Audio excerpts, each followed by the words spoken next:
Azan berkumandang di Masjid Patok Negoro Ploso Kuning, salah satu masjid tua di Yogyakarta yang dibangun pada tahun 1724 atau sebelum berdirinya Keraton Yogyakarta. Takmir masjid mengklaim keaslian masjid ini masih terjaga hingga 80%. Salah satunya adalah kolam atau blumbang dengan kedalaman sekitar 2 meter. Selain berfungsi sebagai tempat bersuci, ada makna filosofis lain yang terkandung di sini.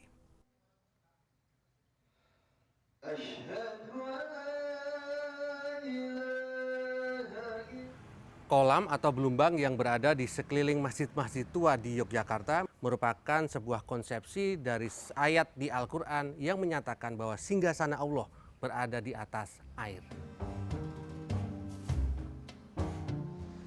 Ayat yang dimaksud adalah surat Hud ayat 7 yang berbunyi, "Dialah Allah yang menciptakan langit dan bumi dalam 6 masa, dan adalah arsi atau singgasananya di atas air, agar dia menguji siapakah di antara kamu yang lebih baik amalnya."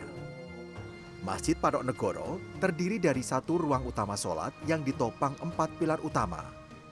Di sebelah kiri dan kanannya terdapat ruang yang disebut pawestren yang dikhususkan untuk jamaah perempuan. Pawestren sendiri diambil dari kata estri yang berarti perempuan. Di Masjid Ploso Kuning ini, ruangan ini masih digunakan sesuai fungsinya. Bagi jamaah dan takmir Masjid Patok Negoro Ploso Kuning, masjid ini punya arti penting. Ini sebagai tempat aktualisasi kemusliman di Masjid Patok Negoro Ploso Kuning. Jadi ini sesuatu yang sangat bernilai bagi kita. Sangat bernilai sakral juga spiritual. Menurut dosen sosiologi UIN Sunan Kalijogo Yogyakarta, Yasir Arafat, ada pesan kesetaraan dalam Islam dari masjid-masjid tua di Yogyakarta. Perempuan diletakkan sejajar dengan laki-laki. Jadi dari sini kita bisa membaca bagaimana orang dulu itu menempatkan perempuan sebagai makhluk yang sama-sama mulia dengan laki-laki. Sesuai namanya, Patok Negoro berarti batas negara Kasultanan Yogyakarta di 4 penjuru mata angin. Bila Ploso Kuning berada di sisi utara, di sisi selatan ada Masjid Patok Negoro Dongkelan yang dibangun pada 1775. Bagian asli dari masjid ini hanyalah umpak atau pondasi tiang utama saja, karena masjid ini pernah dibakar Belanda tahun 1825 pada awal Perang Jawa yang dipimpin Pangeran Diponegoro. Setelah itu, masjid dibangun kembali dengan bagian puncak atau mustoko yang dibuat dari tanah liat. Bangunan masjid ini memiliki 7 pintu. 7 dalam bahasa Jawa disebut pitu, yang kemudian diartikan sebagai pituduh dan pitulungan, yang berarti petunjuk dan pertolongan dari Sang Pencipta. Sementara jendela berjumlah 9 sebagai simbolisasi jumlah wali songo penyebar Islam di Pulau Jawa. Di arah timur ada Masjid Patok Negoro Ad-Darajat Babatan yang dibangun pada 1744. Bentuk masjid ini berbeda dengan Masjid Patok Negoro lainnya. Pasalnya, saat pendudukan Jepang tahun 1940, masjid dipaksa pindah karena lokasi ini digunakan sebagai bandara militer. Usai Jepang angkat kaki, masjid dibangun kembali pada masa pemerintahan Sri Sultan Hamengkubuwono ke-9 yang bernama muda Dorojatun. Nama itu kemudian menjadi nama Masjid Patok Negoro Babatan Ad-Darajat, serta menjadi satu-satunya Masjid Patok Negoro yang memiliki nama lain dalam bahasa Arab. Nama masjid ini bisa ditemukan pada mimbar masjid yang berlatar simbol seperti Keraton Yogyakarta dengan kaligrafi Arab bertuliskan Darajat, yang juga bisa dibaca Darajatun dengan angka tahun pendirian masjid pada abad 18. Yang terakhir adalah Masjid Patok Negoro Melangi yang berada di sisi barat.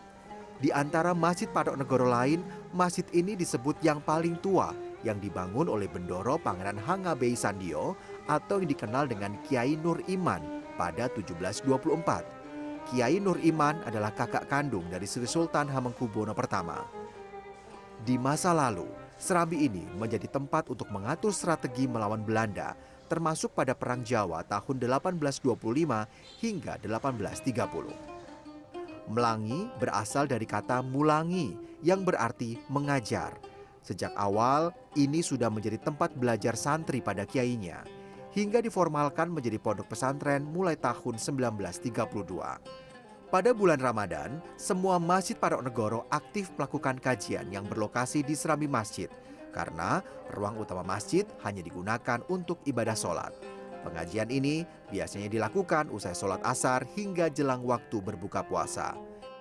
Kiblat papat atau 4 penjuru diwakili oleh 4 patok negoro.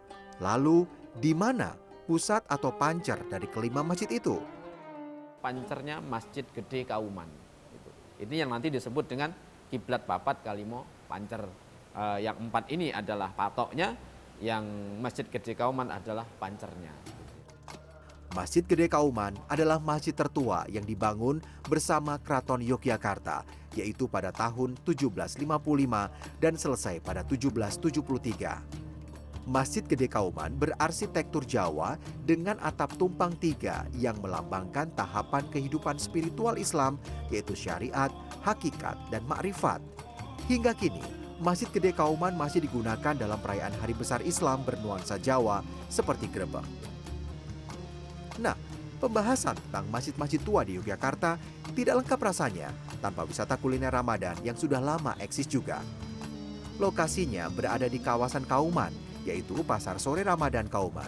Pasar ini menempati sebuah gang sempit selebar 2 meter dan panjang sekitar 100 meter. Terdapat lebih dari 50 pedagang yang berjualan beragam kuliner khas Kauman.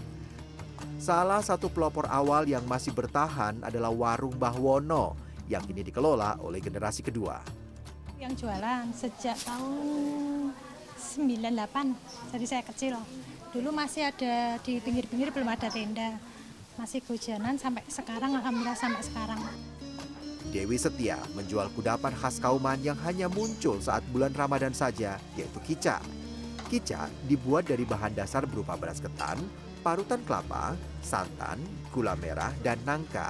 Cita rasanya gurih dan manis. Bagi sebagian pemburu takjil, kampung Ramadan ini seakan wajib dikunjungi setiap tahun. Jajanannya lengkap, jajanannya tuh zaman-zaman dulu ada, dari yang tradisional sampai yang jajanan zaman sekarang juga ada. Yogyakarta tampaknya harus menjadi destinasi wajib selama bulan Ramadan karena aset kebudayaannya yang bersejarah, mulai dari masjid hingga destinasi wisata kuliner. Tim Liputan CNN Indonesia, Yogyakarta.